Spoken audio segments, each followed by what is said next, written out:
You've been looking for a podcast to help you transform your physical and mental, one that'll shoot you straight between the eyes with truth and no BS, helping you have the right mindset to accomplish things, the iron will and fortitude to follow through with what you say you're going to do. No excuses.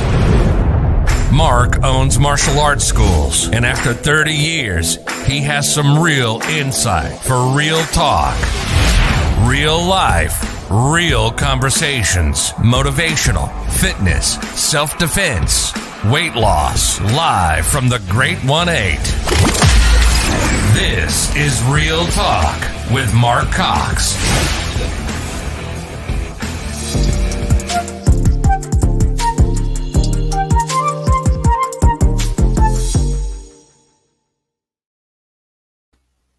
All right. Good morning, Jeannette. Good to have you on the show. I get to say good morning finally because you're in the West Coast, unlike the East Coast. Like usually everybody's on the other side of the country, so it's their lunchtime while we're starting the morning with our coffee at 9 a.m. Exactly, I know. So good morning and Good afternoon to those who are on the other coast. On the other coast, yeah. They'll be chiming in with us. So this is awesome. I get an anti-bullying speaker and a publisher and an author. So I'm looking forward to this because, this is kind of how I started my career, and we'll talk about that in just a second. But let me introduce you a little bit, and then I'm going to have you take it over if you had anything to add, and then we're going to jump right into it. Does that sound good? That sounds great. All right, perfect. Jeannette is a two-time #1 international best-selling author, sought-after speaker and coach for adults and children. She's passionate about helping adults and children live the life that they want to live, no matter what age they are. Jeannette achieves her goals through one-on-one coaching, group coaching, speaking, writing, and you can connect with her at all her. We'll have all that at the end of the podcast, where you guys will be able to connect with her and on her platforms, and if you're seeking out. So if there's anything else you'd like to add, go right ahead, Jeannette. The floor is yours. I am passionate about helping all ages because as I was speaking to kids, adults kept coming up to me and also saying that they had learned from my speaking. But I always keep going back to the kids because I figure if we can get them when they're young and teach them self-confidence skills and success skills, then they don't have to relearn everything like I did as an adult. So although I focus on all ages, I always love going back to speak to the kids. So I told you in the beginning that my kind of career started because I know this is what you're passionate about, is the bullying aspect of what you like to go and speak about, anti-bullying, how to help kids overcome it. And we talked about adults also being able to help them. But I was bullied pretty much in most of my time in school. I started lifting weights, when I was about 12 years old. So I've always been kind of the bigger guy. And it was, whether it was names or whatever, and I was still competitive. I played all the sports, but it was just a constant barrage. And then one day, I remember it like it was yesterday. I was in 7th grade. So back then, when I went to school, it was 7th, 8th, and 9th was junior high. Now it's 9, 10. You know what I'm saying? Yeah, high school back. So back in my day, it was 7, 8th, and 9th. So I was a scrub. I was a 7th grader, and the 9th graders, and we're on the basketball field, and we're kind of playing. And man, this 9th grader just kept on hounding, and I just kind of got sick of it, and I took matters into my own hand, and I just decided to cold cock him right there on the playground. And we were going up for a basket, and I just boom, and I just told him, I said, I am so sick of hearing it, and I delivered a blow.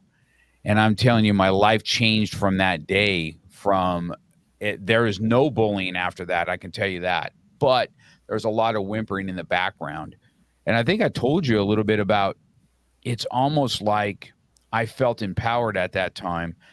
And you have to be careful because the one being bullied can all of a sudden become a bully.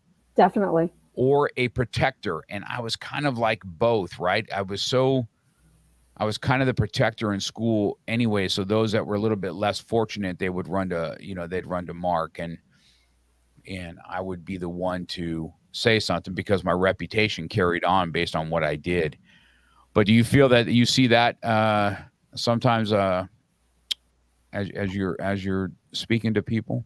Definitely. I think the one who's been bullied, especially if you think about boys and their size. And then as they in what, ninth, 10th, 11th grade, they just grow all of a sudden. So those people who were taller and bigger and the bullies often stay that size while others then just get bigger than them and come back to retaliate. I also always say that when I'm speaking, I am an anti-bullying speaker, but I speak to those that are bullying, not only those being bullied, because those are bullying lack self-confidence or they're taught that at home. And so reaching them without, I want to change up how we quote unquote punish kids. We pull them out of school, which is what they want, right? There's got to be other ways that we can empower them so they don't bully or they're not bullied. And it's building that self-confidence, that self-love. So I definitely think that those being bullied can become the person that bullies. And in fact, one of my missions is, it's a huge mission, but it's to stop school shootings, because over 50% of the school shootings happen. Obviously, they have some mental health issues too. It's not just this, but they were bullied for years and they come back and retaliate to the school or the place that they were bullied at. It's like never left them. So if I can change even just one person or get to one person, whether they are being bullied or bullying others, whether they're adults or children, because we talked about that, adults also get bullied at work, at home. And it's, if you can build these success principles, I'm a Jack Canfield speaker, when you're young, then you can become more successful in life because you don't allow this to happen to you. For me, I was bullied. It's for years. I was bullied. I was in this school. It was great. I was, very popular, and my dad pulled me out of the school for a lot of reasons and put me in a private school. And as soon as I walked into that school, the entire 3 years I was there, I was kicked, hit, spit on, verbally bullied, to the point where I didn't think it was that I was good enough to get help, because obviously there was something wrong with me if all of these kids were ganging up on me. And that's what I want to do. I want to build the self-confidence of these kids so that they know they're good enough to not only get help or call somebody, but they don't deserve what's happening to them. Really, yes, real sound advice.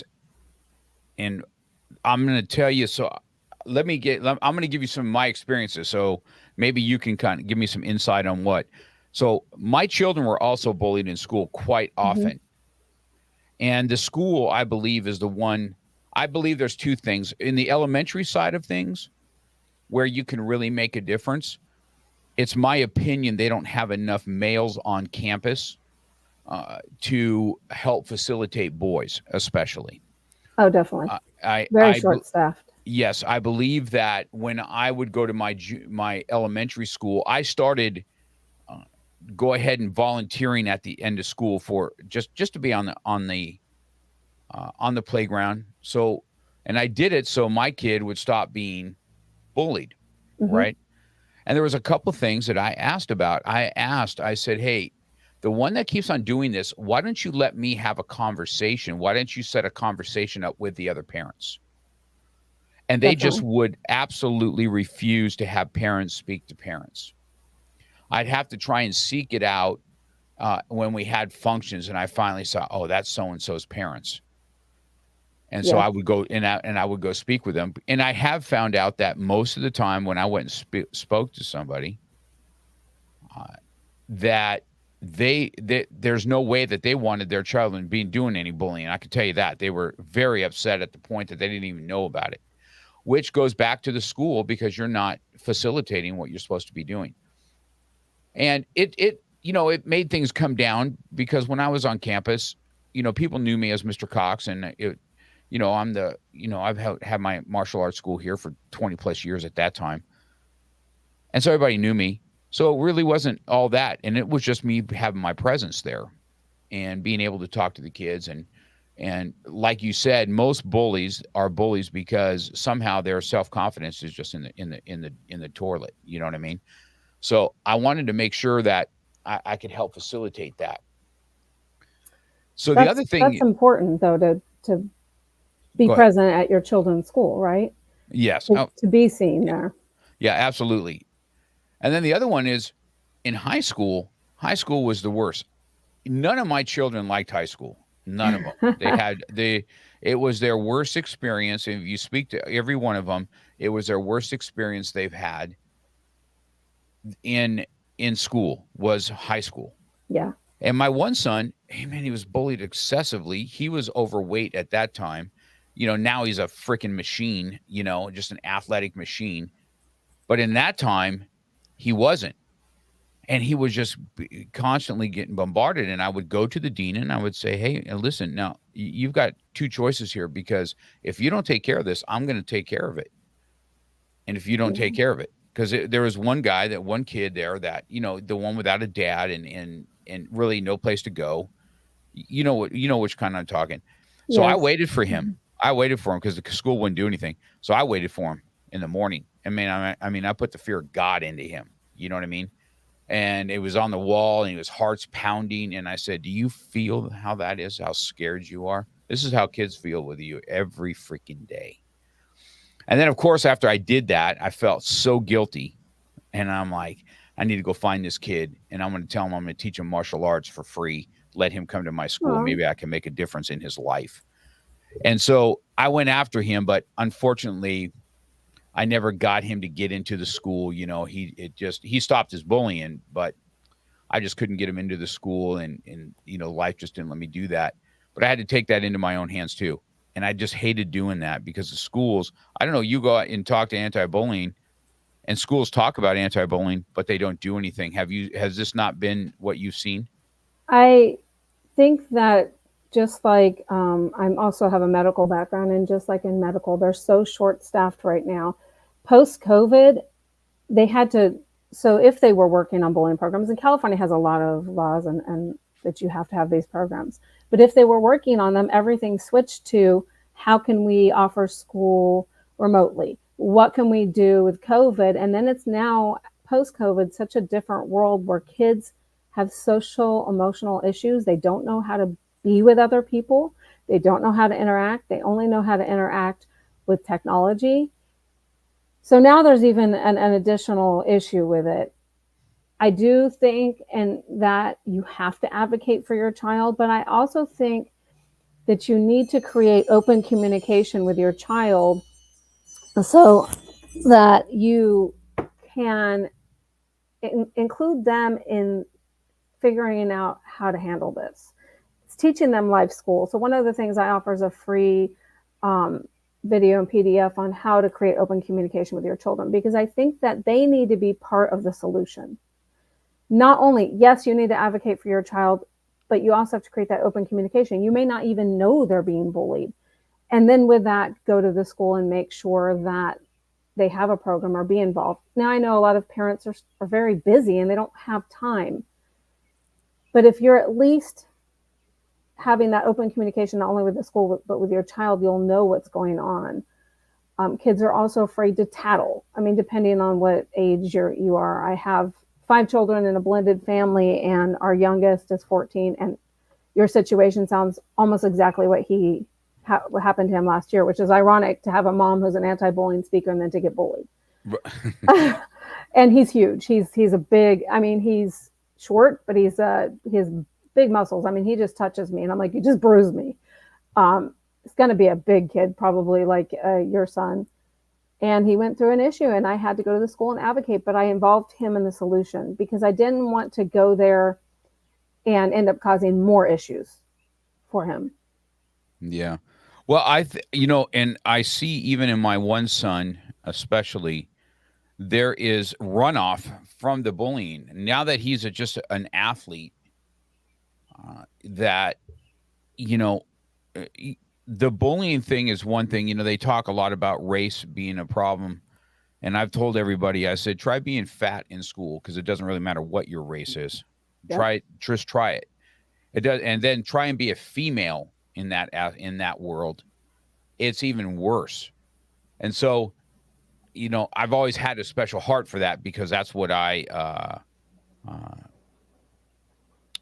did. That's what got me in this mode of playing football and having this rage, and still I sit and I was 20 something years old when I found martial arts. I didn't find it as a kid. I wished I did, because Yeah, it it would've could been have good. honed in. I ended up doing martial arts because my brother kind of got me started. He's younger than me, but we started this thing together. But I went in there thinking I'm already aggressive and all about it. I'm just going to learn how to, take it to the next level. And then it changed my self-confidence until the point that, wow, you know what? As much as I liked to fight when I was a young guy and just had so much rage from the bullying, that it kind of lifted my confidence up, and I felt, and competition fighting took over me having to think that I have to fight the world. But I watch my young son, he's 24, and I see him struggle too with this bits of anger here and there, right?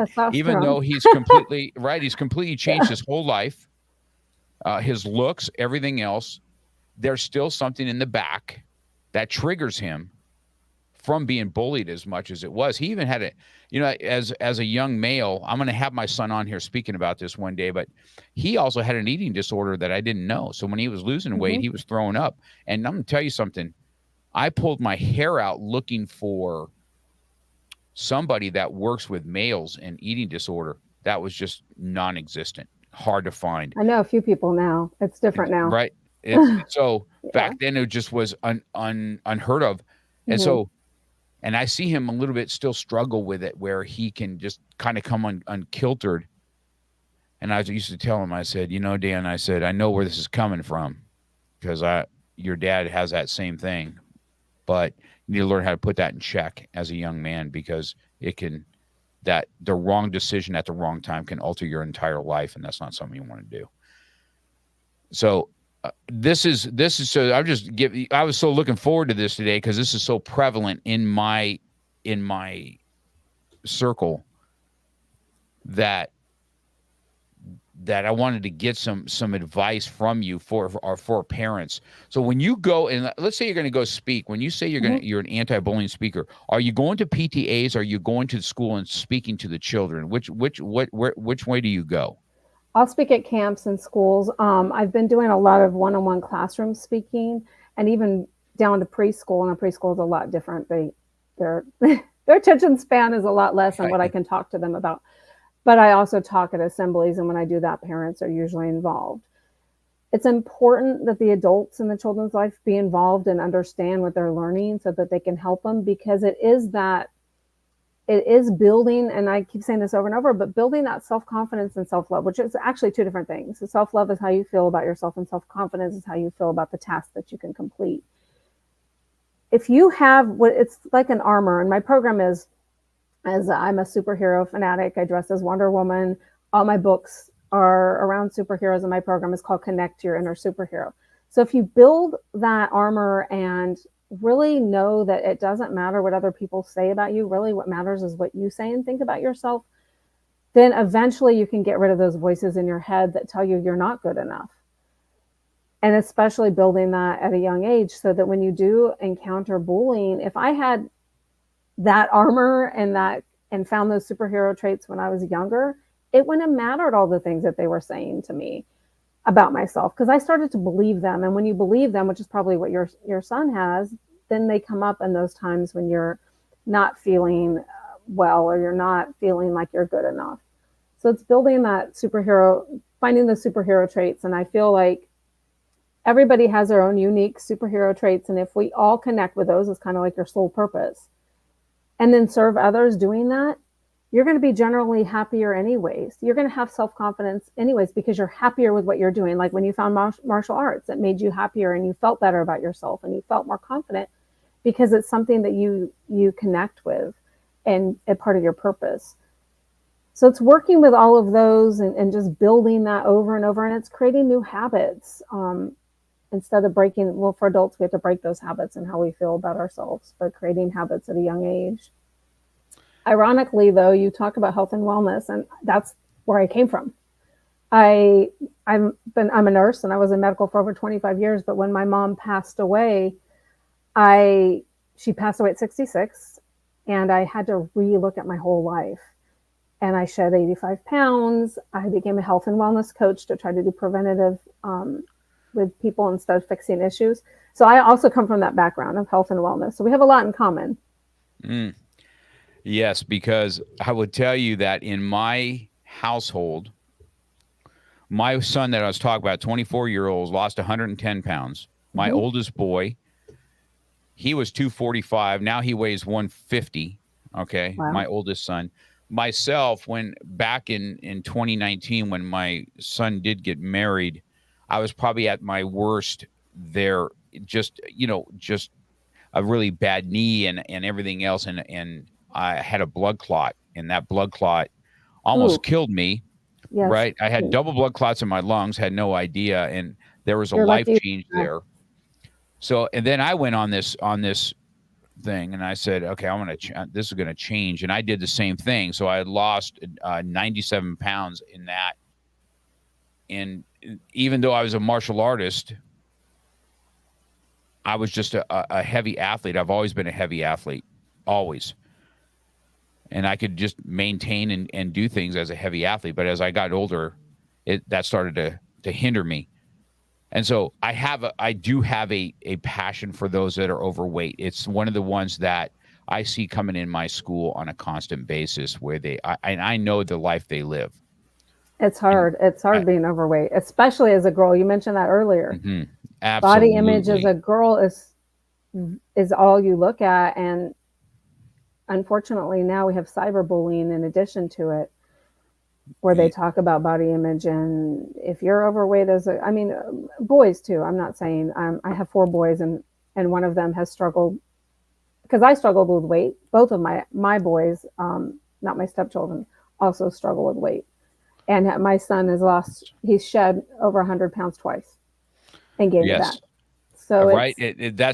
Even that battle going up and down, because both of my boys, they still, they are just pristine athletes now, but they still have this body morphia. When they look at themselves, they don't see what they see. And I understood that. I said, hey, I'm the same way. Your dad's the same way. I just, and I've told them before, I said, this is why your dad is the way he is. Because I'm always constantly battling some smart ass comment. And I said, how I dealt with it as a young man was I'd take you literally out of a car, and I had no problem fighting at all. Right. And then I said, but that didn't take it away. It just made me feel better in the moment. You know what I'm saying?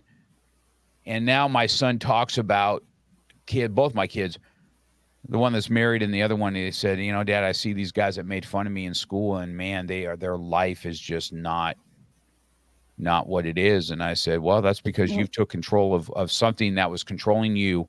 You took control of it. You changed your life. And that mentally you have to kind of get out of the mentality of, that you're a constant victim. And that's hard, man. I didn't realize that in the health and wellness, how much we do have in common. And that is because I know this life and I know it well. And when I have students that come in with these issues, I feel for them, man. I've had more kids crying on my shoulder than I care to deal with. You're a therapist and a coach. Yes. Well, trust me. I tell everybody all the time, I said, you would be surprised on what my office is. Punching and kicking is the easy part of my job. Helping a single mom or dealing with very aggressive boys. And because I was a single dad now. I've been divorced for a long time. And I raised my kids. They live with me. I raised them. And I've always had a heart for single moms, because even though single parenting is not easy, I've always felt as a father, I've had an easier time, especially raising boys. Yes. It's a little bit different because I have one girl, and, she made me all soft because I have to talk and I have to, it's 4 boys and 1 girl. That's funny. Right. In our family. We have 4 boys and 1 girl. That's what I raised. I have 3 boys, and I raised one that was 12 years old, and I had him bring to me. So I raised 4 boys and a girl, just like you did. Mm-hmm. And my girl, of course, is my heart, and it's just different. But I didn't really have this discipline issue with my boys. I mean, they get out of line. I wasn't the father to get out of line with. And I watch poor mom struggle with it so much. You know what I mean? The boys get older, and their testosterone levels are going up, and they test their mom. They don't know what to do with it. That's right. They're sitting in school all day with that testosterone, and they don't know what to do with all of that. I mean, my husband's good with our boys and, having that now, but I was a single mom for a long time, and I have 2 boys, and he has 2 boys and a girl. And my oldest son also has Asperger's. He's the one that struggles with, they both struggle with weight, but he especially. And so in addition to being overweight, having a quote unquote, I don't call it a disability, it's a unique ability. Having that, but being a mom trying to raise a child who's way bigger than me. And, and all that testosterone, when they hit puberty, it's different. The child changes. It's hard. It's hard for any single parent. I think you're working, you're doing everything in the house, and then you have your kids. And then how are you going to be involved in the school when you don't have time to do anything for yourself? So it's fitting all that in. It's getting other people to help you and finding that village. So people like you who teach martial arts. But it's not easy. And then when you shed weight on top of that, you always see that person in the mirror that you were. Right. And it's learning to see the person that you are. You always are afraid. You have that fear that you're going to get big again, that's going to happen to you. And with me, because I have the same issues as my children, I have to plan what I eat. And I know what works for me because of years and years of working on me. I know what foods I can eat. I know what foods I can't. I know what happens when I eat other foods. And I'm going to gain weight again. And both my boys have that too. So working with kids, again, young, to combat things like bulimia and food issues is good because you can build, in addition to self-confidence, you can build a way to handle that because it is I believe it's in your genes. My husband can eat whatever he wants. He could eat 20 cookies a night and he's thin. If I did that, I would be 450 pounds. So it is different for everybody, and you have to learn how to handle that for yourself.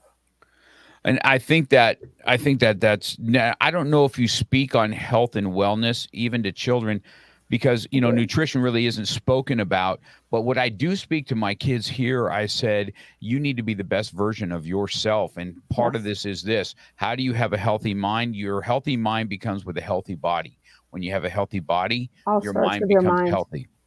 And but it starts with your mind and change everything. Yes. It's not even the food you're eating. It's your mind first. That's correct. And I've told everybody this, and I've told people my story too. You can wish till you're blue in the face. When you put your mind to what you say you're going to do, then things can happen. I can't. It's like getting somebody to black belt. I can want it more than you can, but until you want it, it's never going to come. Yes. Right. And I think that. And I've told kids here, that are getting bullied, if you want to stop that in your world, you need to be the best version of yourself. And so that means you have to have a healthy mind. Yes. That means that you have to, think like a warrior and figure ways out of situations that you're in, whether that be, once you're mentally strong, your physical part will become better. And I try and work on the psyche of, and I use martial arts as a tool. That's my tool. Yes. Right. When you're able to, all of a sudden you're having contact with each other and you are put in positions of, man, this is kind of a little bit of life and death for me. I'm doing some jujitsu and this other kid's trying to choke me out and I'm trying to fight and I'm trying to figure ways out. And then I'll take the life lesson of what happened on the mat and take it beyond the mat. Now, you have to do the same thing when you're bullied. You're going to have to figure a way out right there. Do you confront it? Do you frame it out? Do you talk it out? Do you walk away? And this is how I think and I've asked, have tried so hard to allow martial arts in public schools. They just will not allow me to do it. Really? And right, I cannot get LA Not Unified yet. to Not let yet. me, We'll get it. let me. They always think it's super violent, and um, I said it's not what you think. It's They're not. probably watching Cobra Kai, which I Right. love that show. But they're probably watching that and going, "Wait, we don't want that in our schools." You need to, school them on that. It's actually different. Cobra Kai so good. I So like. Me and my son watch it, but I can see if they were watching that they would be yes. like, "Wait." Well, that's the big persona. Whenever anybody talks to me about there's two things I always get all the time about martial arts, right? When they find out what I do. The first is, man, you must really be able to kick someone's ass. And the second is you must be seriously disciplined. So those are the two things that, yes. right. So those are the 2 things that people ask all the time. And I said, and I always tell them, I said, as a younger man, I was a young pit bull, man. I was getting after it. And as far as the fighting and stuff goes, but as an older man, I'm more the junkyard dog. I'll use the fight when needs to, but you have to use wisdom to, how to form others. You know what I mean? So, I mean, that's where I'm at in my life at this point. And it's so different when you're older. You learn a little more than when you're younger and you have the testosterone running through you and you don't know what to do with it. So how do we teach them? And as parents, I think one of the hardest things for me is empowering my children and not being mother lion and going and fixing it for them, because you're not always going to be with them, right? So how do we empower our children to think with their minds so when they are in situations that you're not there to pull them out, they can get themselves out. But what are they going to do next? Like you said, are they going to walk away? Are they going to fight? And I'm not going to encourage my child to get in fights. For one thing, he's so strong that he could hurt somebody very badly. And if he starts fighting, I know what's going to happen. He's not going to stop at that moment because the testosterone going through him. So how can I empower him to figure out what to do next? To not put himself in situations when my youngest was in this situation last year, he had 2 choices and he chose the wrong one. That, they asked to meet him after school in some place, and instead of coming and letting me know, so we've changed that. He decided to go meet them. So how can we figure out together a solution? And we have worked through it, and the end of his last year was the best that he's had so far. He's going to be in 8th grade. No, that's good. But it took a lot of talking and working together and not me fixing it for him, because I wasn't there at the time when he was ganged up by 5 people outside of a classroom waiting for him. But he was able to figure it out himself after we talked through it. And I think that's really hard for a parent, is you have to teach them to leave you with all the knowledge that they need to get through life. And I always want to coddle them and I always want to take care of it for them. And you're not there all the time. I totally get that. 100%. That's so true. I wanted to, you guys got mama bears, man. Papa bear shows up, man. I want to destroy everything. I still get that way. I was just watching. I can't even coach my own kid when he was just at a tournament and he's 30 years old. I'm like, I have to have somebody else coach him because I get so zoned in. I can't function. He's like, Dad, he goes, you gotta let somebody else coach me because I'm over there. I'll freaking smash you. So, yeah.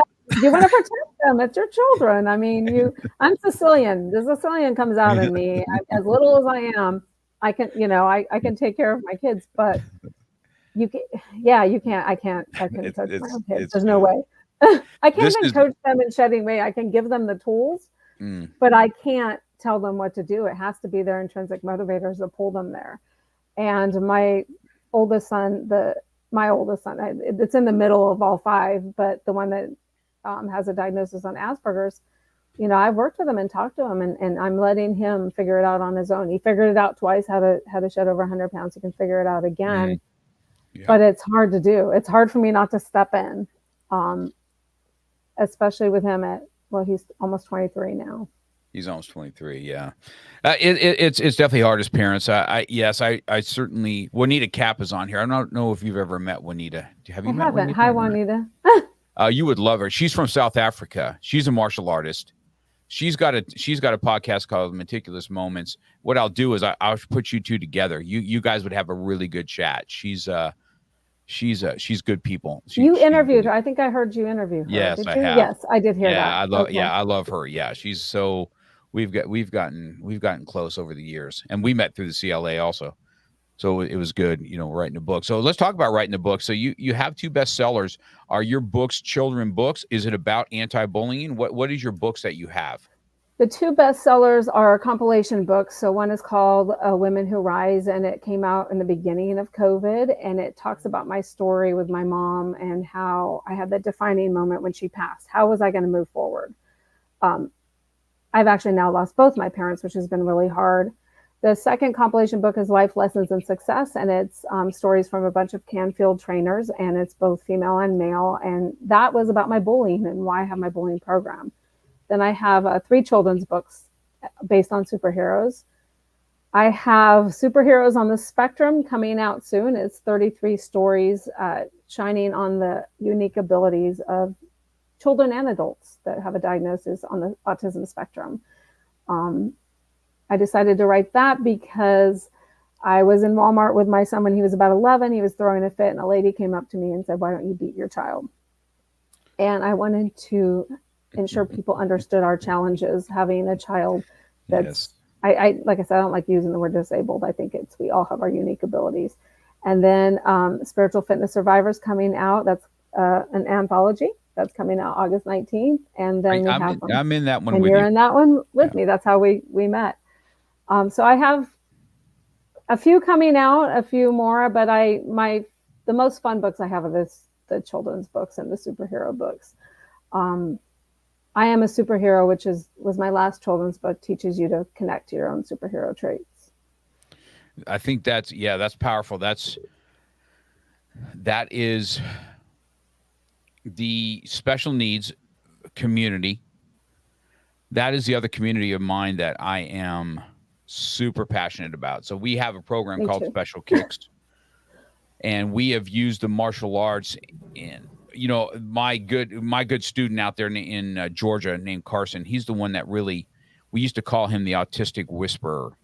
He could just connect so well, and he could just tell out of the gate. He was just very good with this connection and how to use martial arts, and he put a program together. Now it's a nonprofit organization called Special Kicks, to the point we've had kids in wheelchairs, vets, children on from verbal to nonverbal from the autistic world, cerebral palsy, Down syndrome. Matter of fact, he's close to my heart. Yeah. Yes, and he's got people he's got several kids on the spectrum that he's hired, to be kind of the front door. And that's what I tell about people, they have a special place where there's one that's just a greeter. That's what he does. But everybody that comes in gets a hug, and he's asked, "How's your day?" And his name is Jabari. He's just such a cool kid. And he'll open the door for you, and it'll be, "How's your day? Are you good? Are you good?" Mm-hmm. Right? That's just what he does. Yeah. And then we've had one that's real close to me. If you've probably seen the video, sometimes I interview him. His name is Austin. He's got Down syndrome. Him and I are really close. Sometimes you'll watch the videos of him and I, and I'll ask him some questions about he's earned a black belt, and he's gnarly, man. As he's getting, we've had him since he's a little kid, and now he's a man now, growing a beard, and what the martial arts has done for him has been phenomenal. But what it's done for putting these special needs kids into the dojo, into the studio, where it's now they've become part of what the studio is, helps the kids deal with kids on spectrums and have a totally different avenue for them. It's something when you watch somebody root for somebody that would have mental challenges, and they get through, and everybody in the place is rooting for them to get their new belt, and the place erupts. That kind of stuff is powerful in the martial arts world. I would love to meet and talk to him. I bet you he could give me some wisdom, maybe a story in the book. I also want to do superheroes with the syndrome. Down syndrome is another, and then superheroes with super abilities, because my ex brother-in-law has severe cerebral palsy. He just turned 48. I mean, he's been through a lot. He uses a talker. He has a wheelchair. So I have been around the world. I used to work at UCP, United Cerebral Palsy, as a nurse. And so I would love to talk to him, because that's an amazing avenue to go in, because children on the spectrum every one of them is so different in what they can do, their sensory issues. Do they like noise? Do they not? Are they socially aware? Usually not. So being a greeter is pretty amazing depending on what you do. My son is his animals. He's a genius with animals, and he wants to rescue animals. He works at, rescues. But I would love to talk to him, because that's just another avenue, another way to go to help bring awareness. Yes, I can definitely facilitate that. That's an easy talk, and this is his heart. This is something that he is close to his heart. It all started from Down syndrome. He saw Austin in a restaurant when he was a young kid, and he just went to the parents and says, "I want to teach your child martial arts, no charge. Aww. Just bring him in." And that was the start of Special Kicks. Austin's very special to us, and we've been wanting to bring him, speak about Special Kicks, and bring Austin, because you can't help when he does martial arts, man. People will just laugh at. He's just a character, man, and he's so fun. But he's such a loving kid. I just love that kid. You know what I mean? So you cannot be in a bad mood around that kid. It's just impossible. It's impossible. And now, in cerebral palsy, that was another one that got to my heart, because we have a man. I'll send you a link to this too, so you can watch this one clip. But I got him on. We get him on the ground, and we do some jujitsu with him, where they can kind of roll around, and we're working on stuff. And he's a big wrestling fan, and so we've just had he's a grown man, but we've had so much fun with him, and he can communicate. Now he knows what we're saying. And he communicates a little bit, and we do some jujitsu with him. But man, when we put a stripe on that kid, oh my gosh, the tears were flowing. He was so ecstatic that, he was so excited about getting a stripe on his belt from his jujitsu that we had 1 million views on TikTok from that one thing. Oh, it was so. This is something, we spoke about the heavyweight, man. You have kids that have some special needs that they need.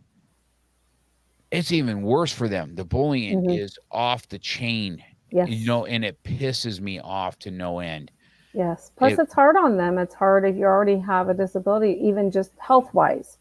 Like, my son's knees hurt, and, his back hurts, and, he has all these issues. So it makes it harder for him to go out and do things like sports. And so you have double, triple whammy coming at you, right? You're overweight, you've got a disability, and then what's going to happen? You're going to get bullied. So yeah, you and I have a lot of synchronicities. It's pretty amazing. Yes, we definitely do. We definitely do. It's your boy would be the kind to do some one-on-one where they can come in, and that's why he made a foundation, and now we just launched it on the West Coast for Special Kicks, is to get funding. We do big fundraisers so that schools have a way of being able to let special needs come in, because there's cost involved when you got to pay an instructor to do. Maybe some kids can get into regular class and some need one-on-one. It's such a wide, what I'm talking. It's such a wide variety of what it is. But in Savannah, this is kind of unique. In Savannah, I don't know if you've ever, it's called Betty and Boo's Coffee. I don't know if you've ever heard about this. Their whole thing, their coffee shop, only kids with disability, that they'll have a main manager, and all their employees have some kind of a disability, whether it's Down syndrome, whether it's autistic, whether they're in a wheel, everybody, every employee there, they have made a place for them to have a purpose and to have a job. It's so awesome. It's such an awesome coffee place. There's one in, I know someone who's recently started one. I don't know exactly when, but been pretty popular in a nonprofit in Atlanta too. Rise, I think is what it's called. And it's the same thing. And that, it's a coffee shop, and it's only yes. people with disabilities work there. I'm talking to her about being part of the book because she has so many people there that she can refer. And then plus, I thought that it would be good. We could have a book signing there. So I need to talk to them in Savannah too, because what an awesome idea. Getting a job, not everybody will employ people who have very difficult other abilities. Yeah. And there's whole programs for it. So that's great that they do that. And you started it here on the West Coast too, is what you said? Yeah, we just launched here because, when I go out there, my son and I, I know all these Special Kicks students, you know what I mean? I'm close to a lot of them. And some of it's heartbreaking, man. Some of them you have in wheelchairs and then they have to go away for 2-3 months because they've had major surgeries. Yes. Whether it's, some that have some brain surgeries and yeah, my ex-mother-in-law has had more surgeries than I can tell you. He's very amazing. Him and my ex-mother-in-law, the way she's taking care of him and what I've seen them go through and all the surgeries, it's amazing. Yeah, it's powerful. I do have this is where I'm a rough and tough guy, but man, I'm a softie when it comes to bullies and to special needs and kids that just struggle. It's hard because I struggled as a kid. And when I sit and have a powwow on the mat and I said, how many people have been bullied? And I don't know anybody that doesn't raise their hand. Mm-hmm. Right? They all raise their hand. And so my next question is, hey, have any of you guys been the bully? Mm-hmm. How'd you really start thinking about that? And I says, because you can't start change until you change yourself. All right. You can't change the world, but you can change your world, which in turn changes the world. The world. Mm-hmm. Right. And I said, that is the premise of what you guys want to do. And it's just I don't know. And I was so looking forward to this talk today because I'm in this world so much. You know what I mean? When you have a talk, let me ask you a couple of questions for you. Mm-hmm. When you have a talk, let's say you're in assembly, mm-hmm. and what would be your top 3 things that you tell parents about the anti-bullying? What's the top 3 that you think that your first thing that you'll talk about? If I was talking to parents, it would be creating that open communication with your children and having them help you with solutions, teaching them, because you're teaching them how to go into the world and take care of themselves.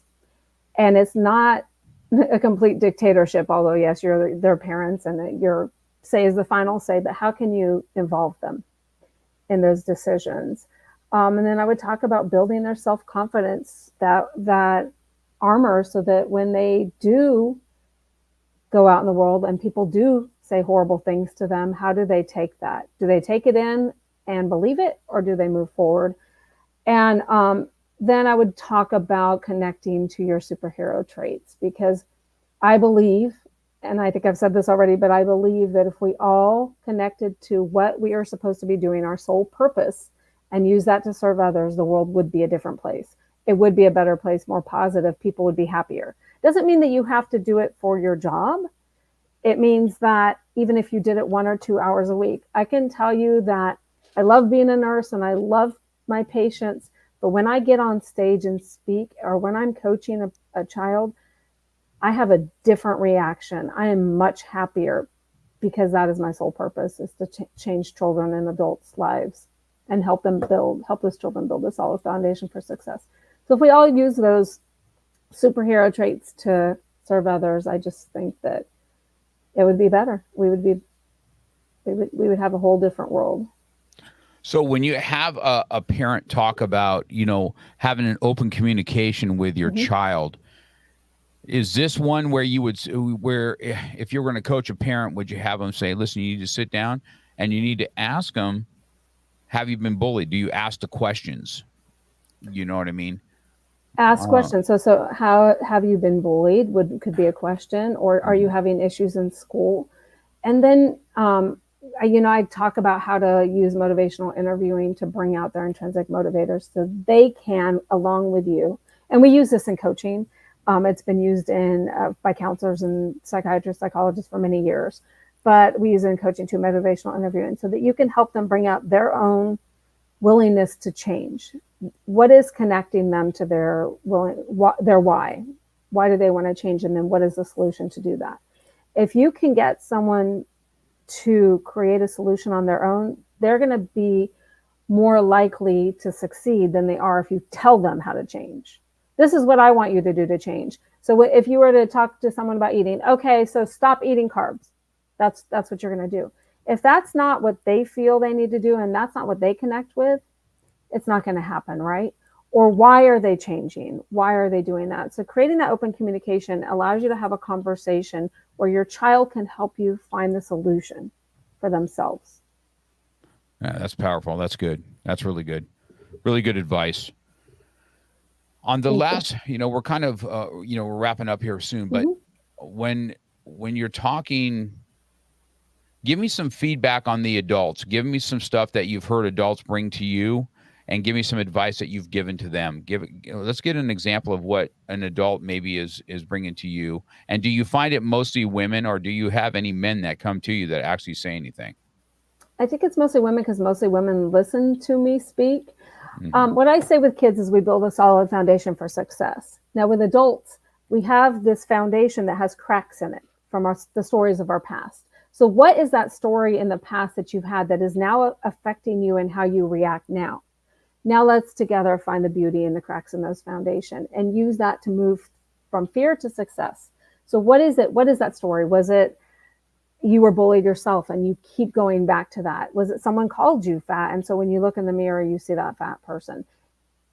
What is that you've held on to that's affecting your life now? Let's identify it and figure out how to move forward and change the way we respond to things. That's good advice, because I'd often asked about that. I don't personally ever get real, men are not going to go sing Kumbaya and say, oh, no, somebody's picking on me at work. And it's just not going to happen. I mean, because they'll get just ridiculed for bringing something up like that. They'll be like, what's wrong with you? You pussy or something. Let's go. You know what I mean? So I don't see that as prevalent as definitely as from the women, for sure. We need to change that, though. Guys need to be able to come and talk about it. And instead, what they're going to do is come home crabby, right? And they're going to take it out on someone else. Exactly what a guy's going to do. Absolutely, exactly. 100%. We have 4 boys, I know. That's why I tell everybody, I tell everybody, I said, I don't care, in today's society, men have to have some kind of a tribe.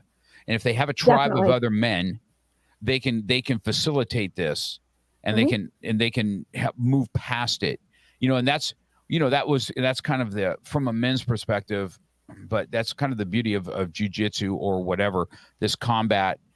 It is it's almost relieving. It's you're getting things out of frustration and all that kind of stuff, and it the martial arts has brought that to the forefront for sure. So I know that, I speak about this to men quite often. I'm not a kumbaya type guy. I go to church and stuff like that, but I'm not a life group guy that will sit around with a bunch of guys and tell it has to be in a certain. There's a certain type of guy I got to be around. One that maybe we've bled with or we've been competitive with, and so in my church where they do these life groups. And people meet at homes and then once a week and do whatever they do. And life groups are great, but they weren't for me until we did one here at the studio called Jesus and Jiu-Jitsu or Bible Beatdown. So we would have Bible studies, and then we would learn how to fight. And at the end of our 8 weeks, we would go in the cage and people would get to be physical on each other. Or we would do some rolling and do Jiu-Jitsu, and then we would have a Bible study. And then men, once they're physical, a lot of things can come out there. What are they struggling with? Right. Most of them with pornography or anger. Those are the two major things that men have that they struggle with so much that, they can't, or a lack of respect at home or a lack of respect at work. These are the things that in a men's world that's hard. And the pressure of taking care of a family, or the pressure of it, it's all on you. Although there's mostly 2-income households if you're married or with somebody now, but still that pressure is on you. And if it's not martial arts for you, what is it? Is it running? Do you go to church and do you have a group? You have to find your way to, even if it's one person that you connect with, to be able to release that, whether it's boxing, like my youngest son is really into boxing now. That's good. Is it boxing? Is it martial arts? Is it running? Is it cycling? Is it football? Is it just taking a walk or reading or writing, journaling, meditating? What is it for you? It's just like finding the foods that work for you and the way you eat and when you eat and all of that so that you can shed weight. It's finding what works for you to help relieve stress and release the anger, release what is going on with you. And I think we all have a different way of doing that. I meditate, I have my tea in the morning, I take a walk, I exercise, I have my animals, my dogs.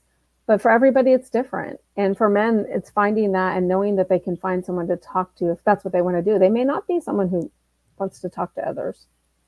Right. That's super true. That's super. That's so true. So Miss Juanita said, excellent interview. You, she's getting ready to, I'll make sure you guys can connect. I'll make sure that happens. So thank you. But you know what? We're winding down our hour. So let me just have you let everybody know where they can reach you. Okay. And we can, maybe tell the title of your book here. I'll make sure everything, just so everybody knows that's watching right now and live, I will have this on audio. By the end of the day, it'll be an audio podcast also. So it'll go out on my website, my audio website, and where I have my audio portion. This will always be on YouTube. You'll be able to, if somebody wants to watch it, they can go on YouTube and watch our interview. So it's always going to be there, but you will also have all your connections can be on both on my YouTube and my web page. But why don't you go ahead and tell everybody where we can meet you at? You can find my free guide at innersuperhero.me, and that's to create the open communication. And then my speaker page is innersuperhero.org. So this innersuperhero.me, this is something free that people can go down. Yes. They can, and this is, it says here, a free guide on creating open communication with your children. Yes. So this is a guide. And I think it's open communication with anybody. It's really not, you can create open communication with the adults in your life too. Right. But yes, it's free. Okay. I think that's great. I'll make sure that we push that out. I'll push that out once we have, and I'll put this out on the CLA also. And I'll let people know, hey, if you're looking for a free guide, this is her free guide, and see if we can't get some hits on that.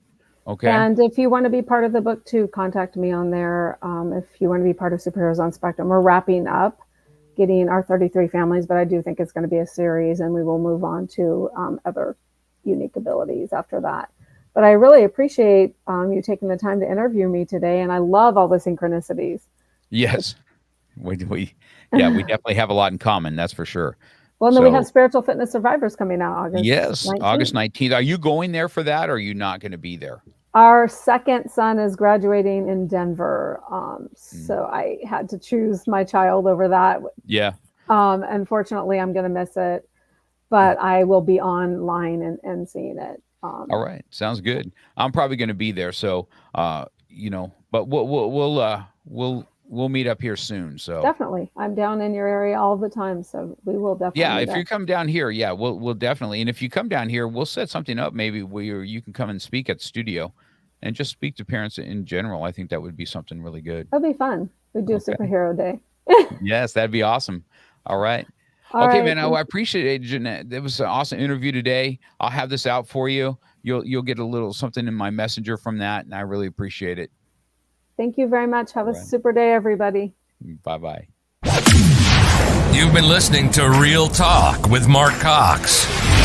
Real life, real topics, real conversation. We're passionate about motivation, fitness, self-defense, weight loss, and coming at it from a real angle. We hope you've gotten some useful and practical information from this show, and we hope you had fun. We know we did. We'll be back soon, but in the meantime, hit us up on Instagram and Facebook at MarkCox100. Make sure to subscribe and review, and tell a friend or two about the show. For more, hit up the website at markcox.com. Till next time, keep it real.